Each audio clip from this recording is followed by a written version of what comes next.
The narrative begins in the early hours of June 6, 1944, a time of immense strategic uncertainty and operational chaos for the German forces occupying Western Europe. Field Marshal Gerd von Rundstedt, as O.B. West, the supreme commander of all German forces in the West, carried the immense burden of defending the entire Atlantic Wall from Norway to the Spanish border. His task was monumental, yet his command authority was constantly undermined by the rigid, often delusional dictates emanating directly from Adolf Hitler and the Oberkommando der Wehrmacht, OKW, in Berlin. The key to the German defense rested on a fundamental doctrinal split. The Western Command, O.B. West, led by von Rundstedt, favored keeping the powerful Panzer reserves well back from the coast, ready to be committed en masse to destroy any successful beachhead. Conversely, Field Marshal Erwin Rommel, commanding Army Group B, which faced the most likely invasion areas, insisted that Allied air superiority was so total that the reserves must be positioned immediately behind the coast to smash the invasion within the first 24 hours before the Allies could establish themselves. Hitler's indecisiveness exacerbated this split, placing crucial Panzer divisions under his own direct control, requiring his personal order to commit them. When the massive Allied invasion, Operation Overlord, struck the beaches of Normandy on D-Day, the German High Command was paralyzed by confusion. The invasion was initially dismissed by many as a diversionary tactic.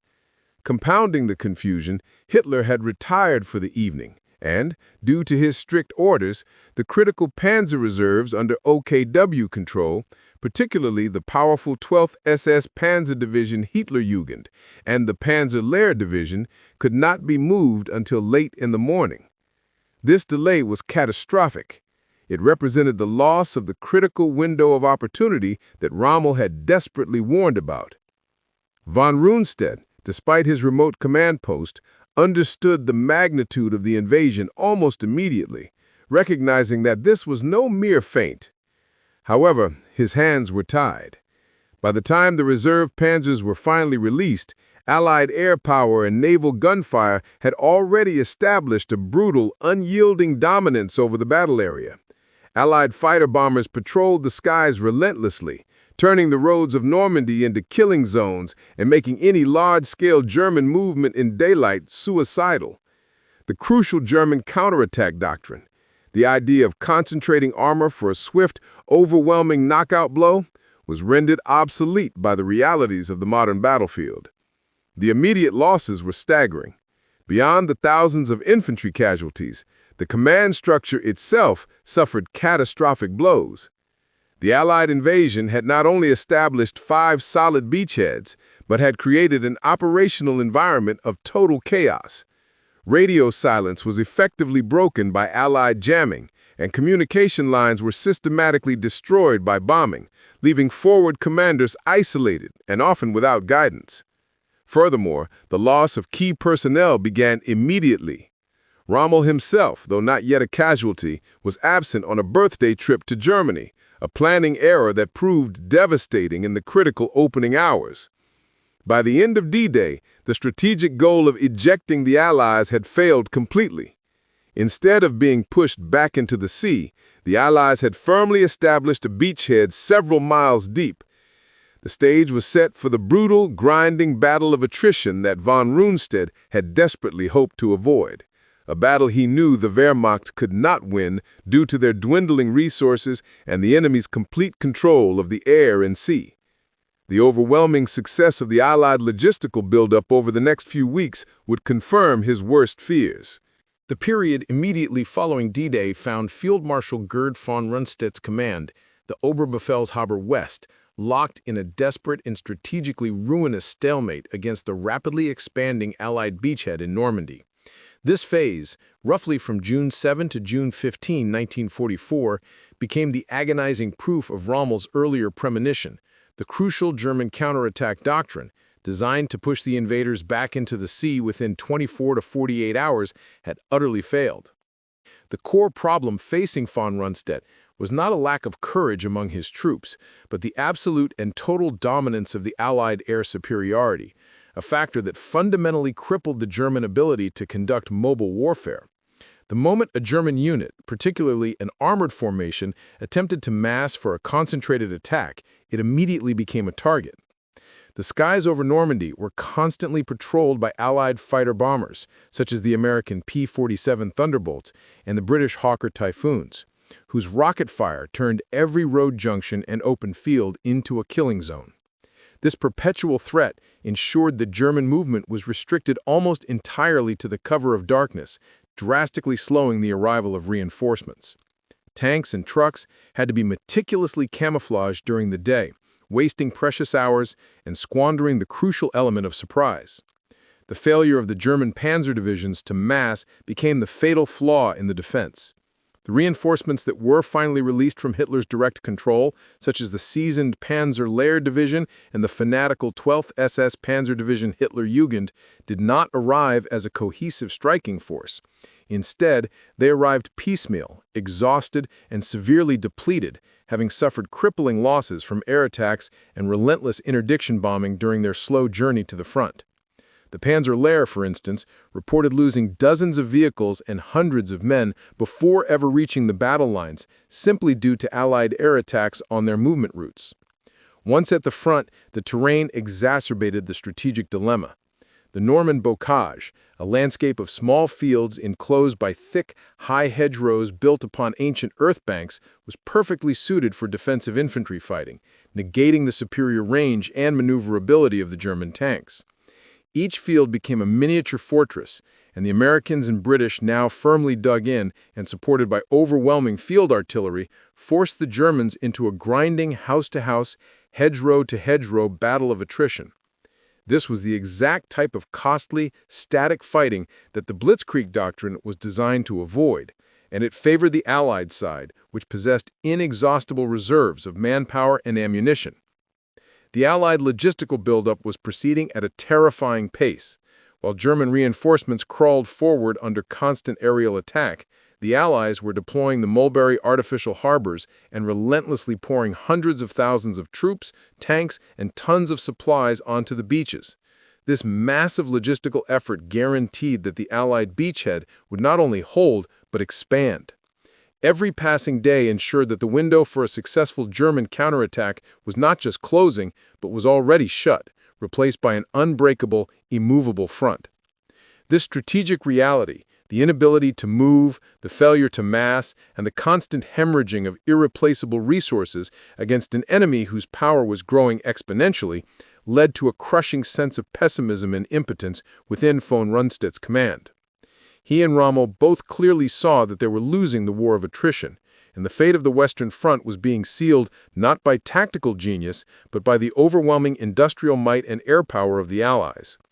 The battle had devolved into a slow, deliberate bleeding out of the Wehrmacht in the claustrophobic fields of Normandy, a realization that formed the critical foundation for von Rundstedt's coming desperation. The strategic crisis enveloping Field Marshal Gerd von Rundstedt's command metastasized dramatically during the central phase of the Normandy campaign, approximately from mid-June to the beginning of July 1944. This period, encompassing Act 3, the Battle of Caen and Attrition, moved the German defense past the point of strategic recovery and into the realm of terminal, irreversible decline. The key theater of this destruction was the area around the city of Caen. The Siege of Caen and Operation Overlord's grinding core. Caen was the primary, immediate objective for the British and Canadian forces following D-Day. Its capture was essential for Allied expansion, serving as a vital road hub and providing access to the more open ground suitable for armored warfare.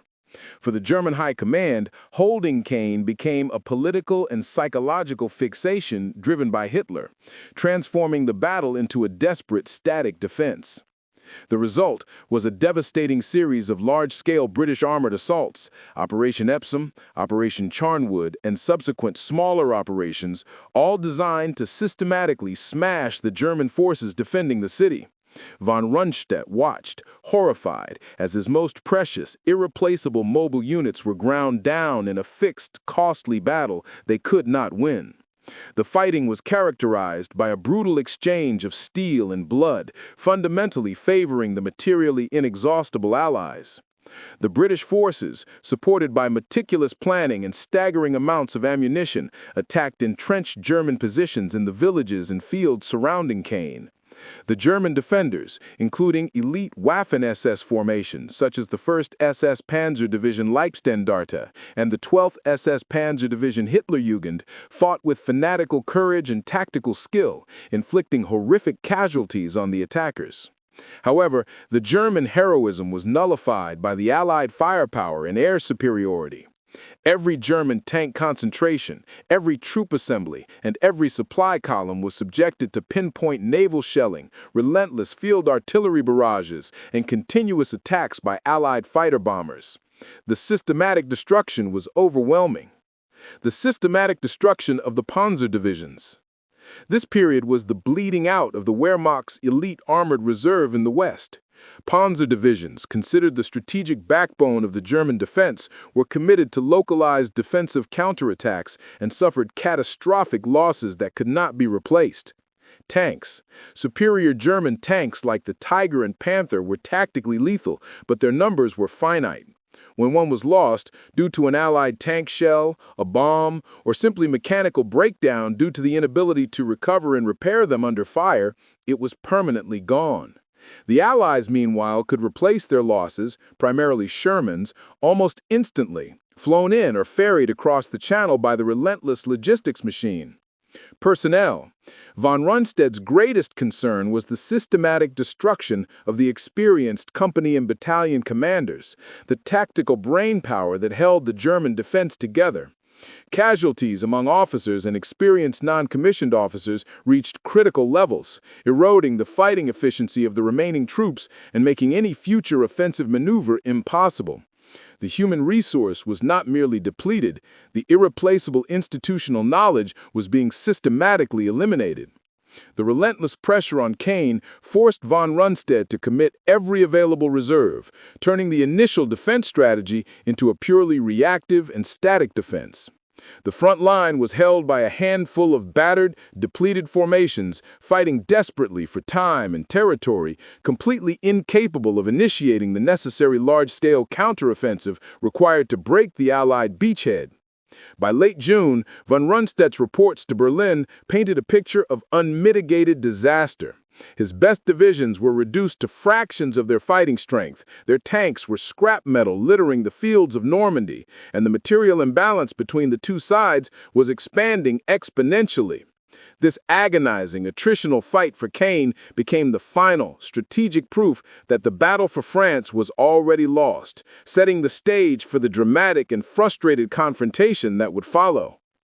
By the end of June, the status reports delivered to the Oberbefehlshaber West, OB West, were unequivocally disastrous. The cost of the defense of Caen had been total and irreparable. The German forces in Normandy, though still holding the line, were not merely weakened, they were functionally destroyed as an offensive force.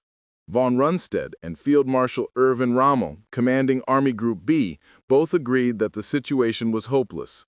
The attrition rate was unsustainable, the Allied logistical superiority was overwhelming, and without the ability to move or mass troops, the entire German defense structure was destined to collapse. This dire consensus among the men on the ground necessitated a direct audience with Adolf Hitler to present a realistic picture and demand a change in strategy. The critical meeting, or a series of urgent communications leading up to it, culminated around July 1, 1944. The atmosphere of the meeting was charged with desperation from the field marshals and fueled by ideological paranoia from Hitler. Von Rundstedt and Rommel laid out the facts. They had committed all their Panzer reserves. These reserves were now decimated not by tactical defeat, but by the ceaseless Allied air power and artillery. And the Americans were about to launch a massive breakout operation that the Germans could not stop. They presented two potential strategic options: strategic withdrawal pull the German forces out of the immediate coastal bow gauge, shortening the front line and conserving their remaining strength for a defense along the Seine or further into France, which might allow the war to be prolonged. Political solution. Given the hopelessness of the military situation, seek an immediate political end to the war in the West. Hitler, however, lived in a world detached from the reality of the Normandy battlefield. He saw the retreat not as a strategic necessity, but as an act of defeatism and cowardice. He insisted on the delusional principle of holding every inch of ground, issuing impossible orders for immediate, massive counteroffensives that the commanders knew were suicide. For Hitler, the answer to the crisis was always to increase ideological fervor and commit more non-existent troops, fueled by the mythical belief in imminent wonder weapons that would magically turn the tide. He refused to accept that the Wehrmacht had been defeated. The sheer futility of the conversation wore down von Rundstedt, a proud, traditional Prussian officer who valued professional military honesty above all else.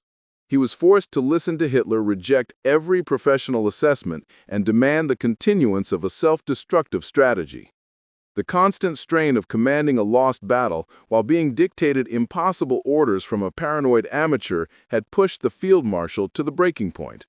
The climax of this period of mounting tension came during a communication, later widely reported as a face-to-face meeting or possibly a heated phone call with Field Marshal Wilhelm Keitel, the subservient head of the OKW, acting as Hitler's mouthpiece. Keitel demanded to know, with his usual zealous lack of insight, what should we do as the crisis reached its nadir? The professional military frustration, the agony of watching his best soldiers being systematically destroyed for a lost cause, and the profound hopelessness of negotiating with a madman, all boiled over in a single, desperate, and treasonous utterance. The exchange exposed the final, fatal split between the military reality and the political fantasy that governed the German war effort. The infamous exchange that sealed von Rundstedt's fate, and which became a powerful symbol of the Third Reich's inevitable collapse, occurred shortly after the desperate command meeting on or around the beginning of July 1944. When the compliant chief of the OKW, Field Marshal Wilhelm Keitel, often referred to as Lace-Lake by the field officers for his unwavering subservience to Hitler, telephoned von Rundstedt, ostensibly demanding to know the next steps or the appropriate counter-strategy to address the worsening crisis. Von Rundstedt's professionalism finally gave way to his profound despair. Keitel's request was an absurdity. There were no next steps available to a command structure that had lost total control of the air, committed its last reserves, and was bleeding out against an enemy that grew exponentially stronger every single day.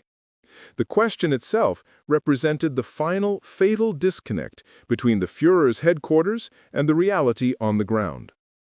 Von Rundstedt's response, stripped of all military protocol and professional deference, was a single, stark declaration of surrender. While the exact wording varies slightly in historical accounts, the essence was the same. "Make peace, you fools," or in a slightly more formal version, "End the war, you idiots. What else can you do?" This desperate plea was not a tactical suggestion. It was a political, existential declaration of military defeat. For a German field marshal, the supreme commander in the West, to suggest negotiating peace, or even to implicitly admit that the war was unwinnable, was an act of high treason in Hitler's ideological regime. Von Rundstedt's utterance was the ultimate act of strategic honesty. Yet, in the paranoid environment of Hitler's bunker, it was an unforgivable defeatism. The consequence was immediate, brutal, and entirely predictable. Within hours, Adolf Hitler dismissed Field Marshal von Rundstedt from his command of OB West. The official reason was often vague, citing poor health or an inability to manage the crisis. But the real reason was his truthful, yet fatal, assessment. He was immediately replaced by Field Marshal Günther von Kluge, who was given the impossible task of restoring a situation that was beyond recovery. Von Rundstedt's dismissal, just 25 days after D-Day, served as a chilling message to every other commander. Truth was no defense against failure, and reality was no excuse for defeat. The system demanded adherence to delusion, and those who acknowledged the truth were simply cast aside. The battle for Normandy, in von Rundstedt's eyes, was not just a military defeat. It was the definitive end of any strategic hope for Germany in the West.